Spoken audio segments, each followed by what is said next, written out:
1년 전 치료던 2년 전 치료던 청구를 할 수 있습니다. 여기서 600만 원을 추가로 보장해줍니다. 단점은 전부 사라지고 어마어마한 기능이 생긴 거라고 볼 수 있는 거예요. 실손보험은 여러분이 부담한 병원비에서 본인 부담금만 빼고 보상을 해주는 보험 상품이죠. 비급여 치료에 대해 보장해주지 않는 국민건강보험의 구멍을 채워주다 보니 지금은 우리에게 도저히 없어서는 안 될 필수 보험으로 꼽히고 있는데요. 대한민국 국민 중 무려 3,997만 명, 거의 4천만 명이 가입하고 있다는 걸 보면 국민건강보험 못지않게 정말 중요한 보험이라는 것을 알 수 있습니다. 그런데 이렇게 많은 분들이 실손보험을 소유하고 있다는 것도 알겠고 좋은 보험이라는 것도 알겠는데 딱 여기까지예요. 실비보험에 대해 아는 게 딱 이 정도다 보니 실비보험의 진짜 혜택을 잘 활용하지 못하는 분들도 많고 불필요하게 지출을 하고 계신 분들도 정말 많은 것 같습니다. 그래서 오늘 실손보험 활용 방법에 대해 알아보고 실손보험 청구 시 주의사항까지 제대로 알아보도록 하겠습니다.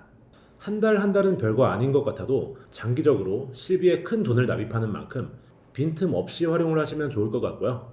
첫 번째로 알아볼 것은 실비를 청구하면 내가 내야 하는 본인 부담금이 있죠. 이 본인 부담금에 한도가 걸려 있다는 점입니다. 청구 액수가 커서 본인 부담금이 200만 원을 넘어간다면 나머지는 전부 보험사에서 보상을 해준다는 얘기예요. 실손보험 표준화가 이루어진 09년 10월부터 현재 판매 중인 4세대 실비까지 전부 해당되는 내용인데요.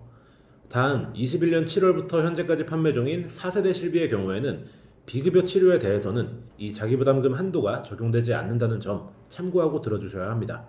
비급여 치료가 뭔지는 뒤에서 간단하게 설명드리고요. 이 200만 원 한도가 대체 뭔지 여기에 대해서 예를 한번 들어보겠습니다. 내가 2010년에 실비를 가입하고 암에 걸렸어요. 그런데 최신식 항암 치료를 받다 보니까 치료비가 5천만 원이나 나와버린 상황입니다. 그럼 본인 부담금 10%를 공제하고 돌려주니까 내가 내야 할 돈은 500만 원이겠죠. 하지만 이 본인 부담금 한도가 얼마라고 말씀드렸죠? 맞습니다. 200만 원이 한도이기 때문에 5천만 원 중에서 본인 부담금 200만 원을 뺀 4,800만 원을 수령할 수 있는 겁니다. 제가 이전 영상에서 소개드렸던 국민건강보험공단의 본인 부담 상한제와 마찬가지로 개인이 부담해야 할 정말 재난 수준의 의료비로부터 우리를 구제해줄 수 있는 엄청난 장점인 거죠. 그러면 이번엔 현재 판매 중인 4세대 실손보험으로 예를 한번 들어볼게요. 4세대 실비는 자기부담금 비율이 높아져서 급여에 대해선 20%, 비급여에 대해선 30%의 자기부담금이 있는데요. 암이 발생해서 급여 치료비가 4천만 원이 나왔어요. 실비에서 3,200만 원을 보장해줬는데도 내가 내야 할 돈이 800만 원이라니 엄청난 부담이 될 거예요. 하지만 이 800만 원은 본인 부담금 한도를 초과했죠. 여기서 600만 원을 추가로 보장해줍니다. 이게 바로 연간 자기부담금 한도라는 안전장치 덕분인 거죠. 하지만 4세대 실비부터는 보험료가 상당히 저렴해진 만큼 비급여 치료에 대해서는 이 자기부담금 한도가 없어졌고요. 비급여 치료를 받았다면 한도 없이 자기부담금을 전부 부담해야 합니다. 급여와 비급여가 뭔지 잠깐 설명드리면 국민건강보험 적용이 되는 치료는 급여, 적용이 되지 않으면 비급여 치료입니다. 예를 들어보면 환자에게 꼭 필요한 치료나 진료, 약제 등 보험공단에서 인정해주는 것들을 급여 항목이라고 하고요. 꼭 필요한 건 아닌데 더 하면 좋은 것들, 예를 들어 엑스레이는 급여지만 굳이 MRI까지 찍겠다면 이건 비급여 항목입니다. 그리고 건보공단에서 시행하는 본인 부담 상한제와 오늘 소개해드린 연간 자기부담금 한도는 전혀 다른 겁니다. 이걸 헷갈려 하시는 분들이 많은데 본인 부담 상한제는 급여에만 해당이 되고요. 2에서 3세대 실비라면 비급여까지도 해당이 되는 거니까 실비의 연간 자기부담금 한도가 훨씬 더 좋은 조건이라고 봐야겠죠.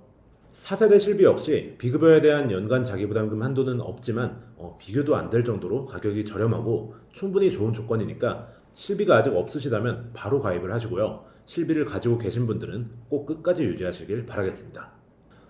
꼭 알아야 하는 실손보험 활용 방법 두 번째는 실비에 납입 중지 제도가 있다는 점이에요. 납입을 중지해야 되는 상황인데 잘 몰라서 계속 보험료를 내고 있었다면 환급을 받을 수도 있습니다. 2009년 10월 실손보험 표준화 이후라면 전부 적용 대상이고요. 해외에 3개월 이상 장기 체류를 하게 되거나 회사에서 단체 실비가 가입되어 있는 경우, 보장받지도 않는 기간에 실비를 유지해야 하거나 단체 실비 가입자분들은 실비를 이중으로 납입하기도 합니다. 만약 해외에서 3개월 이상 체류를 하게 된다 라고 하면 내가 해외에 있던 기간 동안 냈던 실비보험료는 환급을 받을 수 있는 건데요. 체류 사실을 입증할 수 있는 서류를 발급받아 보험사에 제출하시면 그 기간 동안 납입했던 보험료를 환급해줍니다. 그리고 보험료를 냈다가 다시 돌려받는 게 번거로운 분들은 해외 실손보험을 가입했는지 확인해 보셔야 하는데요. 유학이나 장기 해외 출장 등으로 3개월 이상 해외에 체류하게 됐는데 해외 실손보험에 가입한 경우 보험료를 사후 환급받는 게 아니라 납입 중지 신청이 가능합니다. 해외 실손을 가입한 분들이라면 이렇게 미리 납입 중지를 신청하시는 게 덜 번거롭겠죠.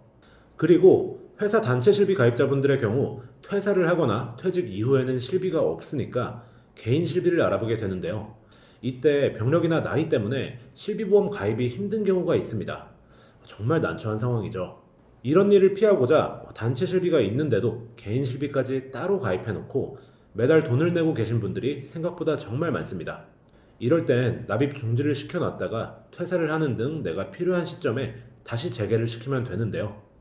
2022년까지는 내 개인 실비만 중지를 시킬 수 있어서 꼭 단체 실비로 보장을 받아야 했지만 23년부터는 반대로 단체 실비를 중지시키는 게 가능해졌습니다. 회사에서 지불해주던 단체 실비 비용이 나에게 환급되는 거예요. 그런데 또 조금 생각해보면 이 단체 실비를 다시 살리는 경우 문제가 한 가지 있습니다. 바로 옛날 실비를 가입했더라도 실손보험을 살리는 시점이 되면 현재 판매 중인 실비로만 살려낼 수가 있었던 건데요. 하지만 이런 불편한 점 역시 23년부터는 전부 해결됐고 예전 실비로도 그대로 살려낼 수 있다 보니 단점은 전부 사라지고 어마어마한 기능이 생긴 거라고 볼 수 있는 거예요. 회사에서 단체 실비를 가입한 분들은 꼭 활용하시면 좋을 것 같고요. 그런데 또 상담을 하다 보면 이런 경우도 있어요. 저는 그냥 둘 다 유지하고 두 곳에서 보장을 받을 거예요. 어떻게 보면 합리적인 생각일 수도 있습니다. 이 좋은 실비보험을 두 개나 가지고 있을 수 있다. 하지만 예를 한번 들어볼게요. 내가 치료를 하고 청구할 돈이 100만 원이라면 두 실비에서 100만 원, 100만 원, 200만 원을 보장받을 수 있을 것 같지만 실손보험은 실제 손해본 금액에 비례하게 보상을 하기 때문에 두 보험사에서 각각 50만 원씩 지급받게 되는 거예요. 물론 실제로 청구했을 땐 청구 금액에 따라 자기부담금이 조금 상쇄되는 효과가 생길 수 있지만 이 정도 이점 때문에 보험료를 이중으로 낼 필요는 없습니다. 이런 분들을 위해 나온 게 납입 중지 제도니까 잘 활용하셔서 이직이나 퇴직 등 단체 실비를 유지할 수 없는 상황이 왔을 때 적극적으로 활용하시면 좋겠습니다. 그리고 단체 실비는 있지만 주기적인 치료를 받거나 병력으로 인해 개인 실비 가입이 제한되는 분들도 정말 많습니다. 이런 경우엔 퇴직하시기 전에 심사를 통해 단체 실비를 개인 실비로 전환해주기도 합니다. 5년간 청구 금액이 200만 원 이하거나 중증 질병이 없는 분들만 가능하긴 하지만 사소한 감기나 눈병에도 가입이 힘들어지는 개인 실비보단 훨씬 완화된 심사 조건이니까요. 이런 전환제도 역시 잘 활용하시면 좋을 것 같습니다. 그리고 실손보험 활용법 세 번째, 이 부분도 정말 중요한데요. 실손보험을 청구할 때도 타이밍이 있습니다. 여러분은 실비 청구를 언제 하시나요? 병원 다녀와서 바로 하시는 분들도 있고 치료 종결 이후에 하시는 분들 아니면 3년치 서류를 모아서 한 번에 청구하는 분들도 계실 거예요. 근데 제 고객님들을 보면 바로바로 청구하는 분들의 비율이 높은 것 같습니다. 하지만 저는 절대 바로 청구하지 않는데요. 그 이유를 한번 알아봐야겠죠. 가장 큰 이유를 말씀드리면 보험금 청구, 실비보험이나 진단비, 수술비 이런 것 할 것 없이 청구를 하려면 보험금 청구서를 작성해야 합니다. 그리고 이 청구서에 뭐가 들어가죠? 우리 이름과 주민번호, 주소 등 개인정보가 전부 들어가게 되는데요. 의료기록은 개인정보라 보험사에서 마음대로 열람할 수 없지만 청구 이력은 ICPS라는 보험 신용정보 종합 시스템에 남게 됩니다. 그리고 이 남은 정보를 손해보험사건, 생명보험사건 할 것 없이 내 청구 이력을 전부 조회할 수 있게 되는 거죠. 쉽게 얘기하면 내가 보험을 가입하려고 하는데 내 청구 이력을 보험사에서 이미 전부 열람할 수 있고 알릴 의무에 해당되지 않는 병력사항인데도 여러 번 청구했거나 보험사 입장에서 손해볼 확률이 높은 청구 이력이 조회된다. 그러면 이런 내용이 보험 가입 시 불리하게 작용될 수 있다라는 겁니다. 우리가 보험금 청구를 할 수 있는 기간은 지급 사유가 발생한 날로부터 딱 3년인데요. 서류만 준비해 두신다면 1년 전 치료든 2년 전 치료든 청구를 할 수 있습니다. 이 자료를 보시면 더 쉽게 이해하실 수 있을 겁니다. 우리가 보험을 가입할 때 의무적으로 보험사에 알려야 하는 고지사항입니다. 이 고지사항을 헷갈려하는 분들이 계셔서 구체적으로 말씀드려 볼게요. 크게 세 가지 질문이 있다고 볼 수 있는데 3개월 내에 진단이나 질병 의심 소견, 치료, 약 처방이 있는지를 묻고요. 1년 이내에 추가 검사, 재검사 이력이 있는지를 묻습니다. 마지막으로 5년 내에는 보는 게 좀 많은데 입원이나 수술, 계속하여 7일 이상 치료, 30일 이상 약 처방이나 중대질병 진단, 치료 이력, 여기까지가 보험사에 반드시 사실대로 알려야 하는 고지 의무 사항들인데요. 이 고지 의무 사항을 위반했을 경우 보험금 지급이 거절되거나 보험이 강제 해지될 수도 있어요. 그런데 만약 내가 보험 가입을 하려고 이 고지 사항을 체크해 봤더니 나는 2년 전에 검사 몇 번 받았었는데 1년 이내가 아니니까 해당되지 않죠. 그리고 6개월 전에 약을 일주일치 정도 처방 받았는데 3개월 내 치료에도 5년 내 30일치 이상 약 복용에도 해당하지 않습니다. 그런데 보험사에서 가입 거절 혹은 재심사 통보가 날라와요. 내가 청구한 이력이 조회되니까 해당 병력에 대한 자세한 정보를 요구하거나 질병 코드가 인수 기준에서 벗어난다면 거절이 될 수도 있는 겁니다. 제가 일을 하면서 실제로 굉장히 흔하게 겪는 일이고요. 이런 식으로 보험금 청구를 치료 직후에 하게 되면 고지사항에 해당하는 게 없는데도 인수에 제한이 생기는 이상한 상황이 발생할 수도 있는 겁니다. 특히 비급여 치료 중 하나인 도수 치료의 경우 반복적으로 여러 번 치료를 받게 되는데 7회 이상 치료를 받았다면 5년이나 고지사항에 따라다니게 됩니다.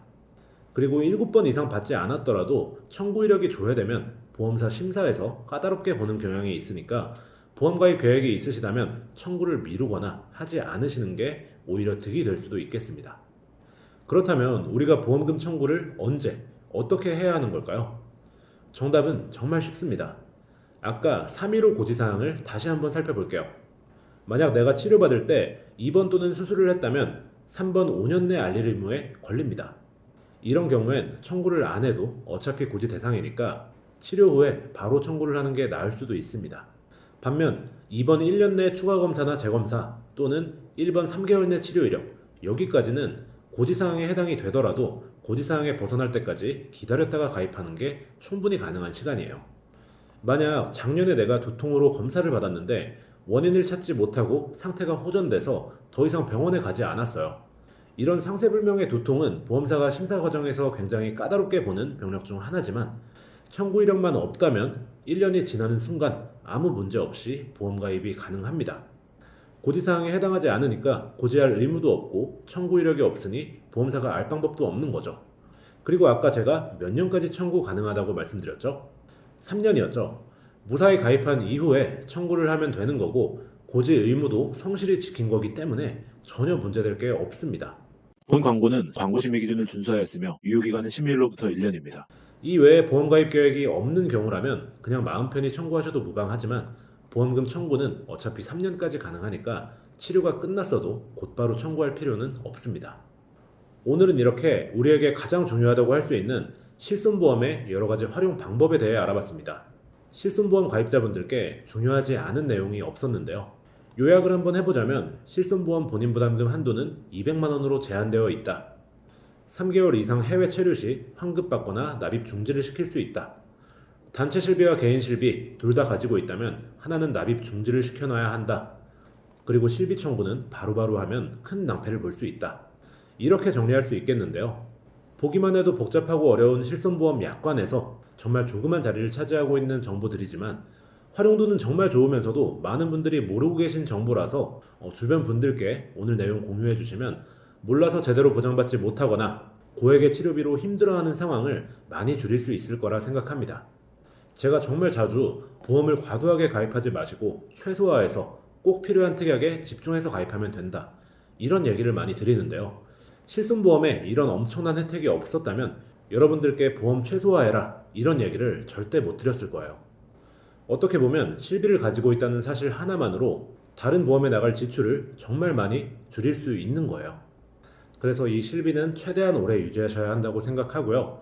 옛날 실비가 비싸서 유지가 힘든 분들은 4세대 실손으로의 전환도 고려해 보시면 좋을 것 같습니다. 오늘 영상이 도움이 되셨다면 구독과 좋아요도 한 번씩 부탁드리고요. 저는 다음 시간에 더 좋은 내용으로 돌아오도록 하겠습니다.